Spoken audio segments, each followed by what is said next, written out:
Daily. Taste the Daily. AP CM Chandrababu ఢిల్లీలో పర్యటిస్తున్నారు. దీనిలో భాగంగా కేంద్ర ఆర్థిక శాఖ మంత్రి నిర్మలా సీతారామన్తో భేటీ అయ్యారు. పూర్వోదయ పథకం కింద ఏపీకి ఆర్థిక సహాయం చేయాలని కోరారు. పూర్వోదయ పథకం నిధులతో ఏపీలోని పలు ప్రాంతాల అభివృద్ధికి ప్రణాళికలు రూపొందించినట్లుగా నిర్మలా సీతారామన్కి తెలిపారు. దేశంలోని తూర్పు రాష్ట్రాల సమగ్ర అభివృద్ధి కోసం గతేడాది కేంద్రం పూర్వోదయ పథకానికి శ్రీకారం చుట్టింది. పూర్వోదయ పథకంలో బీహార్, జార్ఖండ్, పశ్చిమ బెంగాల్, ఒడిశా, ఆంధ్రప్రదేశ్ను ఎంపిక చేసింది. ఈ క్రమంలోనే పూర్వోదయ నిధులతో ఏపీలోని వివిధ ప్రాంతాలను అభివృద్ధి చేసేందుకు ప్రణాళికలు సిద్ధం చేసినట్లుగా సీఎం చంద్రబాబు నిర్మలా సీతారామన్కి వివరించారు. ప్రధానంగా రాయలసీమలో హార్టికల్చర్, ఉత్తరాంధ్రలో కాఫీ పంట ఉత్పత్తులు, జీడి, కొబ్బరి తోటలు, కోస్తాంధ్రలో ఆక్వాకల్చర్ ని ప్రోత్సహించేలాగా యాక్షన్ ప్లాన్ తయారు చేసినట్లుగా చెప్పారు. ఆయా రంగాల్లో చేపట్టే ప్రాజెక్టులకి కేంద్రం పూర్వోదయ పథకంలో నిధులు కేటాయిస్తే మంచి ఫలితాలు వస్తాయని చెప్పారు. వెనుకబడిన ఉత్తరాంధ్ర, రాయలసీమ ప్రాంతాల్లో ఆర్థిక అభివృద్ధికి పూర్వోదయ పథకం అమలు ఎంతో ఉపయోగపడుతుందన్నారు సీఎం చంద్రబాబు. ఆయా ప్రాంతాలు ఆర్థికంగా అభివృద్ధి చెందేలాగా నిధులు ఇవ్వాలని నిర్మలా సీతారామన్ కోరారు.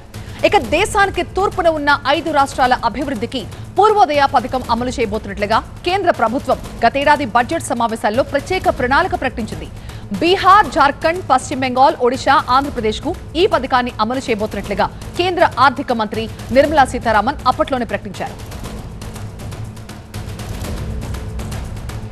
మా అసోసియేట్ ఎడిటర్ ఈశ్వర్ ప్రస్తుతం మనకి లైవ్ లో జాయిన్ అవుతున్నారు మరింత సమాచారంతో. ఈశ్వర్, అసలు ఏంటి పూర్వోదయ? ఈ నిధులతో ఏపీ సీఎం ఏం చేద్దాం అనుకుంటున్నారు?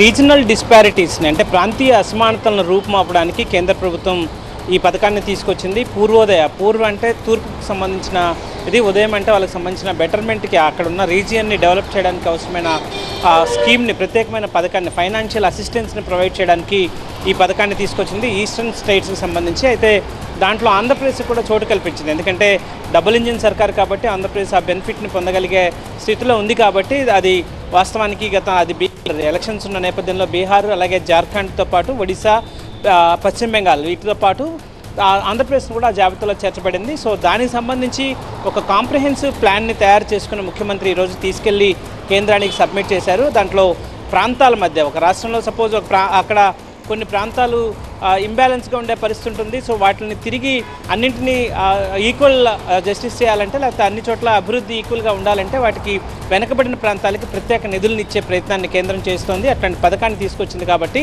దాని ద్వారా ఇక్కడ ఏ ప్రాంతాల్లో ఏ విధంగా ఈ ఫైనాన్షియల్ అసిస్టెన్స్ ఇస్తే బాగుంటుందన్న ఒక కాంప్రహెన్సివ్ ప్లాన్ని ముఖ్యమంత్రి తీసుకెళ్లారు. అది ఆక్వాకల్చర్, గోదావరి జిల్లాలకు సంబంధించి, కోస్తాంధ్రకు సంబంధించి అయితే ఆక్వాకల్చర్, అలాగే ఉత్తరాంధ్రకు సంబంధించి అయితే వాళ్ళకి కాఫీ మేకింగ్కి సంబంధించి, కాఫీ ప్రొడక్షన్కి సంబంధించి ఎక్కువగా అక్కడ ఈ మధ్యకాలంలో ఈల్డింగ్ ఎక్కువ ఉంది. కాబట్టి దాంతోపాటు అక్కడ కొబ్బరి, జీడికి సంబంధించి కూడా కొంత ఎక్కువ ఫుడ్ ప్రాసెసింగ్ సంబంధించిన వాటిలో ఎక్కువ ఇన్వెస్ట్మెంట్స్ ఇస్తే అక్కడ రూరల్ ఎంప్లాయ్మెంట్ జనరేట్ అవుతుంది. తద్వారా ఎకనమిక్ గ్రోత్ ఉంటుంది. కాబట్టి ఆ దిశగా అక్కడ వాళ్ళని అక్కడ చేయాలని చెప్పుకోరారు. అలాగే హార్టికల్చర్, ఎక్కడైతే రాయలసీమ ప్రాంతంలో ఎక్కువగా ఇట్లాంటి దానికి అవకాశం ఉంటుంది. కాబట్టి హార్టికల్చర్ని డెవలప్ చేయడం ద్వారా అక్కడ కూడా ఆర్థిక అసమానతలు తొలగే అవకాశం ఉంటుంది. ఈ ఎకనామికల్ ఇన్బ్యాలెన్స్ తగ్గడం ద్వారా ఆ ప్రాంతం కూడా అభివృద్ధి చెందే అవకాశం ఉంటుందంటే ఒక స్ట్రాటజిక్ ప్లాన్ని, కాంప్రహెన్సివ్ ప్లాన్ని తీసుకెళ్లారు. అదే సమయంలో ప్రధానంగా ఈరోజు ముఖ్యమంత్రి ఢిల్లీకి వెళ్ళడానికి కారణం, మరి కాసేపట్లో సిఐ ఏదైతే ఈ పరిశ్రమల సమాఖ్య ఉందో దానికి సంబంధించి ఒక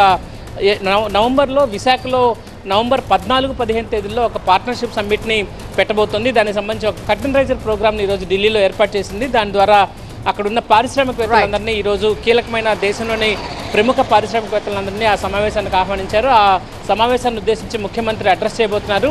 ఆ సమావేశానికి హాజరైన పారిశ్రామికవేత్తల్ని నవంబర్లో విశాఖలో జరిగే సిఏ ఇన్వెస్టర్స్ మీట్కి ఆహ్వానించడానికి ముఖ్యమంత్రి ఈరోజు ఆ సమావేశాన్ని కూడా హాజరు కాబోతున్నారు. సో మొత్తానికి చాలా కీలకమైన టూర్గానే దీన్ని చూడాల్సిన నేపథ్యం కనిపిస్తుంది. Right Ishwar, thank you.